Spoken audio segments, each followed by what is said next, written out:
S.H.Figuarts San Diego Comic-Con Dragon Ball Z Android 16 was released on July 21st as one of 4 2022 SDCC exclusives and retails for $65. As all of you are aware, Android 16 along with the other event exclusives were made available only to those who attended SDCC 2022 and later through pre-order on the premium Bandai US website. Pre-orders for all 4 Dragon Ball releases have now closed and will ship out March 2023. Big Bad Toy Store also put out pre-orders for all 4 figures, I want to say 2 months ago, but have since sold out.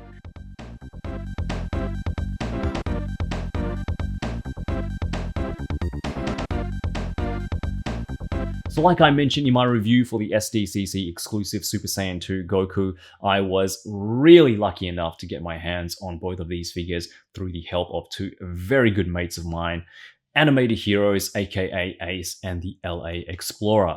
These 2 highly esteemed gentlemen were the ones who made these reviews possible, and I really can't thank both of you enough. You guys always have my back, you always come through. Both of you have my eternal gratitude. Everyone, please go and follow both of these top blokes. I'll have their respective social media channels in this description, so make sure you show them some love. As Tamashii are literally plowing through the vast roster of Dragon Ball Z and Dragon Ball Super characters, well, mostly Dragon Ball Z, there have also been a couple of older figures we've gotten in the past that Tamashii have come back around to with a bit of an overhaul, a bit of an upgrade to better fit with the current line. Piccolo and Krillin are both great examples of characters that received the 2.0 upgrade with, in my opinion, outstanding results and have since quenched the thirst, so to speak, to backtrack on their older 1.0 counterparts. That being said, there are a couple of 1.0 gems out there I truly think are near perfect representations of their animated characters, and Android 16 is certainly one of them. I'm honestly having a hard time thinking of what Tamashii could do to improve on this fantastic release, as this figure here is such a faithful representation of Android 16, and it's really only a few minor details that I guess you could say are a product of the figure's age that kept it from being a perfect figure. Once again, it comes down to scale, though I wouldn't necessarily say 16 is a small figure. In fact, he is significantly taller than Goku and the other androids. 16 in the anime manga is portrayed towering over the Z Fighters and almost double the size of Android 17 and 18. I don't think Tamashii were all too picky about scale back in the day. Actually, they don't always get it right nowadays, but I think if you wanted 16 to be more in line with the anime, I think the figure should have been upscaled just a little bit. Again, 16 is by no means a small figure and still works really well posed with other figures. We've also got the old dumbbell ankle joints that at this point of the game just feels a little dated and don't function as well as they probably intended to. Also, a few more extra accessories would have been nice, but other than that, just wow. This is the first time for me to own Figuarts 16. I never got the original, but yeah, just wow. I really couldn't believe this was a figure released 7 years ago. I think 7 years ago. Obviously not this particular figure, but the base body just looks and feels way ahead of its time. The articulation, or I guess the placement of the joints, is really well done, especially with the shoulder pads and the torso. I love the look of 16. Tamashii have done so well in capturing his tall, imposing stature. He's got that broad upper half with that unique kind of futuristic suit and those long legs that really makes 16 one of my favorite character designs from Dragon Ball. The paintwork this time around is more muted. The green isn't as saturated as the original, and we do get some darker green shading that I think really elevates the look of the figure. 16 has a nice matte finish to him, which again just makes the figure look and feel more like a high-end collectible, and not forgetting the very clean and crisp red ribbon symbol on the left side of his chest. Another big difference the exclusive has when compared to the original, which again I don't have, is the updated face printing. The best way for me to describe it without actually showing you a comparison is by saying that the original has more cartoony look with slightly bigger eyes, whereas the exclusive has slightly thinner white areas with the pupils a little more further apart. I don't think either is better than the other, just different, but I do think the exclusive better matches the newer exclusive coloring of Android 17 and 18. Again, two figures that I don't have, but definitely plan on tracking down in the future. In terms of quality control, Android 16 feels rock solid. Again, for a mold that hasn't been used since the original release way back in 2015, the sharpness of the sculpting, the quality of the plastic, all the joints just feel really good. As always, I'm speaking personally with my copy, but as always, I hope this is a good sign that all copies will be somewhat similar.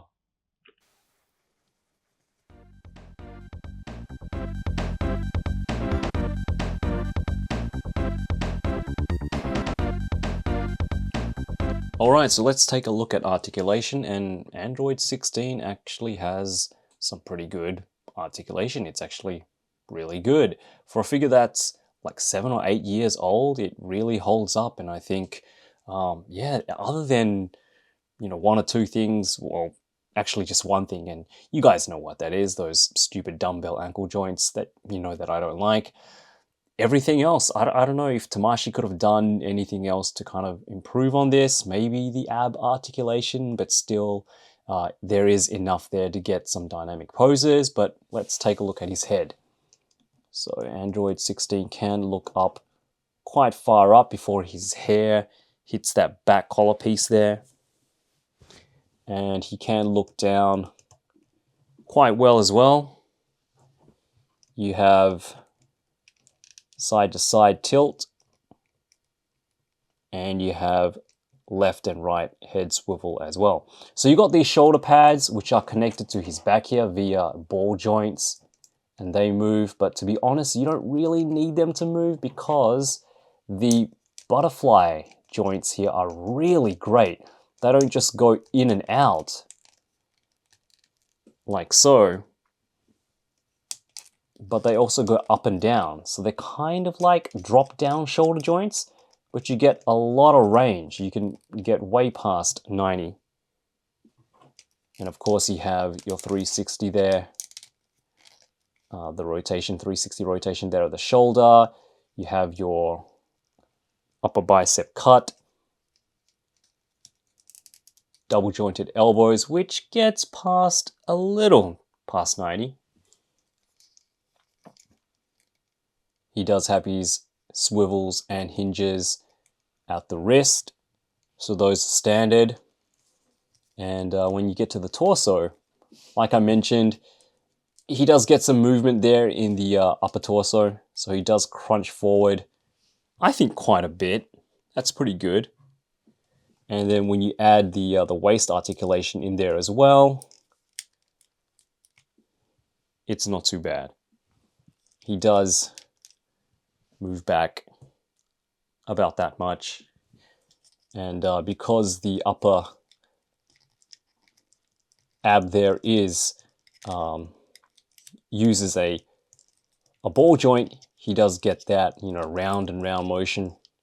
You can get side to side tilt, and of course you do get swivel, and you also get swivel at the waist as well. So you have these, I guess, side skirt pieces which are on hinges, and you've got the front flap here which is on a hinge as well, so you can move those out of the way when you get 16 to kick out. And he does kick out. It's not great, but that's about as far as he can kick out. And he does have drop down hips, the old drop down hip system, so he can kick his leg out past 90 degrees, which is pretty good. And he can kick back about that much as well. We do have upper thigh cut, which is hidden really well. I really like that. The way that they hide the cuts in the articulation for this figure, I think is really good. Double jointed knees, which gets a little bit past 90. There is no boot cut, but we do have side-to-side rotation for the ankles.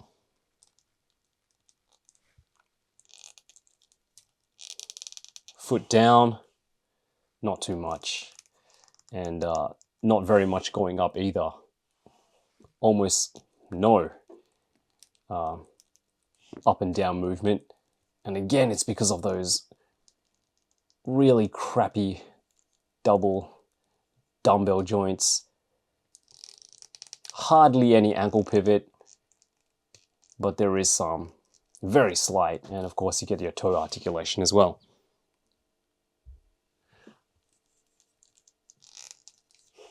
But yeah, other than the ankle articulation, the dated ankle articulation, everything else works really well.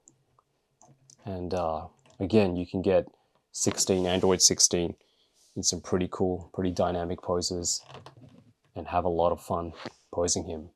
So yeah.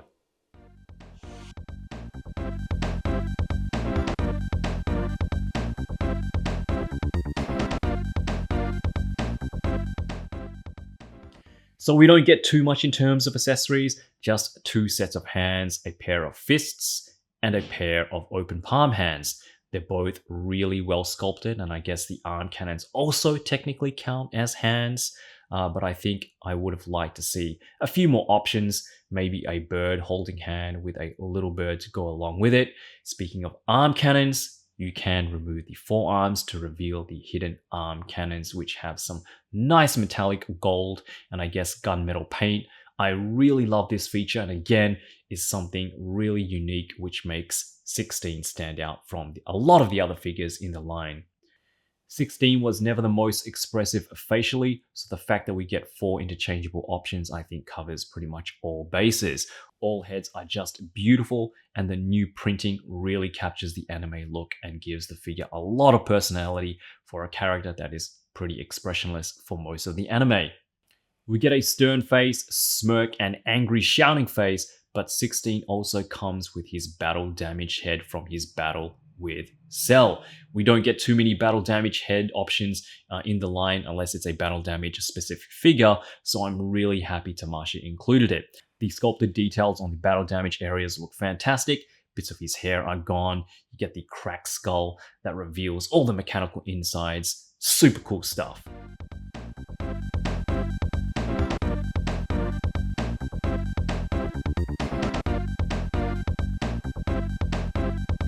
I think if you've been following me for a while now, you'll know that the original Android 16 has always sort of been a grail of mine. It's a figure like pretty much every other figure in this line, jumped way up in price and is not the most readily available figure here in Japan. You see it now and then on Mercari, but it usually retails for a bit too much for what I'm prepared to pay at the time. So you can imagine how ecstatic I was when I heard Tamashii would re-release this figure, only to be disappointed to find out that it was an exclusive. In the end, I got my hands on one, again, thanks to Ace and the LA Explorer, but I really do think this is one that every Figuarts Dragon Ball collector should at least experience once in their collecting journey. Even if you have no connection to the character itself, this figure is just that good and uniquely different to every other figure in the line that it feels so refreshing even after being released 7 years ago.